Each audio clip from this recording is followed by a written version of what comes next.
Good morning, all, depending on when you're watching this. Good afternoon, good evening, or good night. My name's Ross, and I was always told I had a voice for radio, so today I'm going to be showing you a really fun deck list, piloted by Benjamin Pham, a lovely man who I would consider a friend. He just went and won a League Cup with this, so I thought it would be fun to show you his list. And it's Darkrai, and it's Giratina, but with a twist.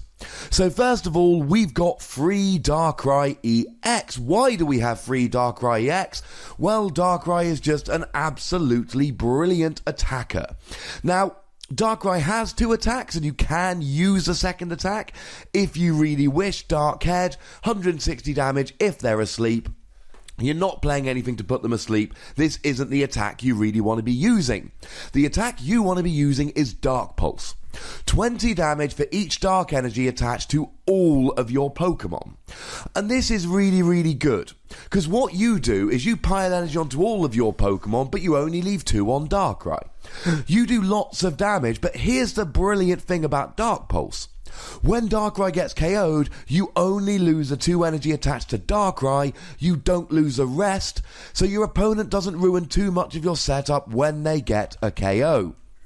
And in a lot of games, you're just setting up as much energy as you can and rolling with Darkrai. But sometimes you need a second attacker, and that's where your 2 copies of Giratina EX come in. Giratina is a very nice Pokemon that is useless in some matchups and amazing in others.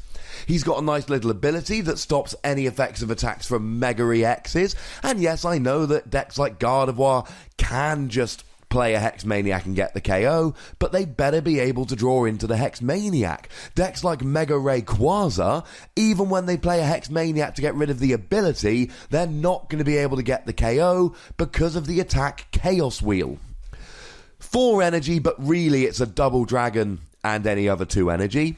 100 damage, and your opponent can't play special energy, tools, or stadium cards the next turn.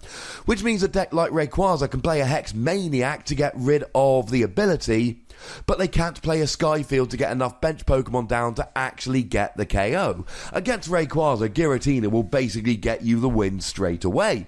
Against any decks like Raichu, for instance, that are super reliant on double colourless energy, as soon as you attack with Chaos Wheel, you've got a very good chance of winning the game. And they are your 2 attackers, ladies and gentlemen. Usually Darkrai, but depending on the match, it could be Giratina. But there's one other card we play which we absolutely love, and that's 2 copies of Dragonair. Why Dragonair? Well, Dragonair's got an amazing attack, which allows you for a single energy of any description to play as many energy cards as you like from your hand to your Pokemon the following turn. Now, Darkrai does more energy for every dark energy you've got on the field, so here the theory is simple. On your second turn of the game, you want to have a Dragonair out, you want to use Dragon's Wish, and you want to go nuts, attaching as many energy as you possibly can. Now, Benjamin wasn't the first person to use this particular deck. There was a chap who made the top 32 at the London Intercontinental Championships with a Darkrai Dragonair deck. But Benjamin's the one who posted his list online and is probably the better list at this stage of the game, so this is the one to share. And Dragonair is just brilliant when it works. Because if you can get, say, 10 energy on the field, then all of a sudden, you've got 200 damage, and you're only losing 2 of them when Darkrai gets KO'd. And the rest of the deck really is built around this. The deck is built to get Dragonair out using Dragon's Wish, and either to sweep with Darkrai, or in some matchups, to take advantage of Giratina EX. Other Pokemon, we've got 2 Shaman EX, because we need to draw cards, we need to get set up, we need a turn 2 Dragonair. We've got 3 copies of Dratini, just because we need to evolve into Dragonair. The reason we're playing free Dratini is to up the chances of having a Dratini turn 1, because the more Dratini we've got turn 1, the greater chance we've got of having a Dragonair turn 2. And you can even use Signs of Evolution. Now, it's not a great attack, but we're playing double dragon energy, so you can use it. And you can use it to search out a second Dratini and a Dragonair. It's not an attack you'll be using often, but in some games this could get you the setup to actually win you the game. which is pretty gosh darn funky.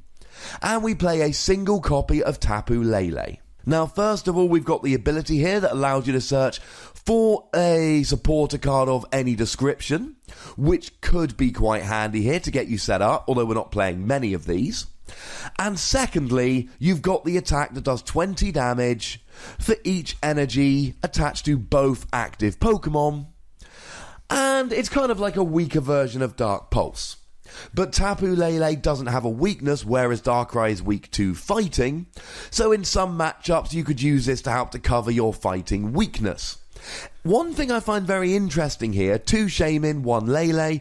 Clearly here, in a speed deck like this, it's still Shaymin that seem to be favoured by a bunch of people.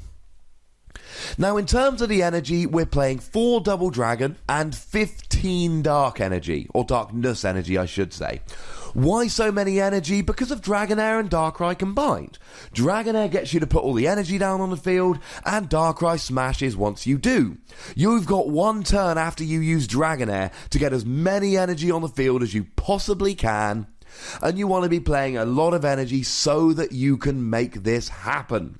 And then, of course, you want to be playing Shaymin during those turns so you can draw into as many of these energy as you like. 4 Double Dragon because of Giratina. Giratina needs Double Dragon in order to use Chaos Wheel, but also when it's attached to Giratina, it counts as 2 Darkness Energy, which does an extra 40 damage. And you can put Double Dragon onto Dratini or Dragonair and do an extra 40 damage that way. Don't sleep on Dratini and Dragonair when you're playing this deck, ladies and gentlemen. They can be used to stash energy the same as any other Pokemon can. And if you don't have a Giratina out, Dragonair will do just fine. And if you're playing against a deck like Sylveon, who's going to be easily KOing Giratina for 2 prizes, then you don't want to play Giratina. But you are still going to want to be putting that Double Dragon energy down to do a whole bunch more damage, so you can pop Double Dragon on Dragonair instead. Look how that worked out. How lovely. Now, in terms of items, here we go. We've got 2 Level Ball. Level Ball gets Dratini and Dragonair, but in this deck, you're not playing Max Elixir. You're not playing Experience Share. You need to be using Dragonair. You need your Level Ball. We've got 2 Nest Ball, because except for Dragonair, everything here is a basic Pokemon. Now, you don't want to be searching for Shaymin or Tapu Lele, because Nest Ball puts them straight onto your bench, so you're not able to use their abilities. But early game, turn 1, you can get a Dratini here. And like I've said, you need that turn 2 Dragonair. So 2 Nest Ball helps you get your Dratini turn 1, but it also gets your Giratina and your Darkrai with which to attack. 4 Professor's Letter, because like I've said, once you Dragonair, you've got 1 turn to go nuts with energy. Professor's Letter allows you to search for 2 basic energy. You're playing 15 basic energy. So hopefully between the 15 basic energy and the 4 Professor's Letter, you can draw into lots of these basic energy to turn after you Dragonair. And 4 Ultra Ball, because you want to be drawing into all of these Pokemon. And like I've said, you've now got 2 Level Ball, 2 Nest Ball, 4 Ultra Ball. Those are 8 balls that on turn 1 of the game you can use to go and get your Dragonair. 6 balls, because not Nest Ball, on turn 2 that you can use to go and get your Dragonair. That's really funky, and it works. We're then playing 4 Altar of the Moon, because when you've got Dark Energy attached, and remember that Dragon Energy, when attached to a dragon, counts as dark as well, your retreat cost is lowered by 2. Long story short, this basically gives everything in your deck free retreat. Except for Giratina. Giratina has a retreat cost of 3, so you need to manage that a little bit better. But then again, unless you're attacking with Giratina, you don't really want to be putting Giratina on the bench because it gives up 2 prizes. You can stash your Double Dragon on Dragonair. Although Dragonair does have very low HP, so game to game you're going to need to make the decision as to where to stash that Double Dragon energy. In terms of your supporter cards, we've got 4 Professor Sycamore, because it's the fastest, most aggressive supporter card in the format. and 4N because it's the second fastest and most aggressive supporter card in the format. Now, you can always use N to put your opponent down to a low hand size if they've taken a big lead, but make no mistake about it, this is a fast, aggressive deck. You want to use a turn 2 Dragonair to go nuts with energy and then sweep for the game. And fast, aggressive supporters help here. And finally, for Lysander. Why for Lysander? Because it's a fast, aggressive deck. Once you've got all your energy out, you don't really need to be playing Sycamore or N. Remember, once you're in the process of sweeping with Darkrai, you've probably got enough energy down to take a KO turn after turn. You're attacking with a basic, you don't need more Pokemon. You've got all your energy on the field to sweep, you don't need more energy. You are, once you've got all the energy down, hopefully after Dragonair, you've got what you need to win the game. So you know what? You don't really need any other supporters, any other energy, any other Pokemon. What you need is to take prizes. And then maybe your opponent takes a KO or two. Maybe you're getting a bit short of energy, so you Lysander a Shaman for the final 2 prizes. Once you're set up with this deck, you are in full sweep mode, ladies and gentlemen, and you want to Lysander every single turn.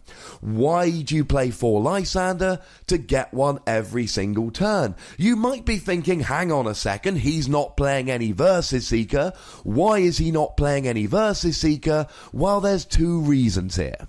Number 1 is Garbodor. Yeah, you resist Garbodor with Darkrai, but you still want to be playing as few items as possible. You don't want them to be able to one-hit KO your Darkrai for a single energy.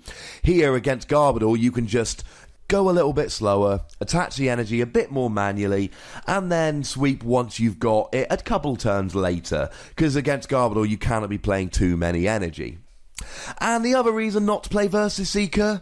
Well, you're playing 4 Sycamore and 4N for the early game. You're playing 4 Lysander for the late game. Why do you need Versus Seeker? You've got the supporters that you need. This isn't a deck where you're playing 6 different supporters and you might need a different one based on the situation in the game. You got your early game, you got your late game. You don't need Versus Seeker.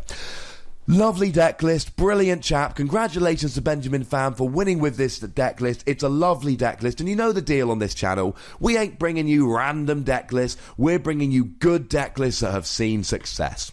Now you know the deal, there is a comment section, go nuts, be nice. Make sure you like this video, make sure you subscribe to this channel, and make sure you're following me on Twitter @TheWassy. The most important thing as always is to make sure you look after yourselves until next time. Thank you very much for watching, my name's Ross, and you've been watching PTCG Radio.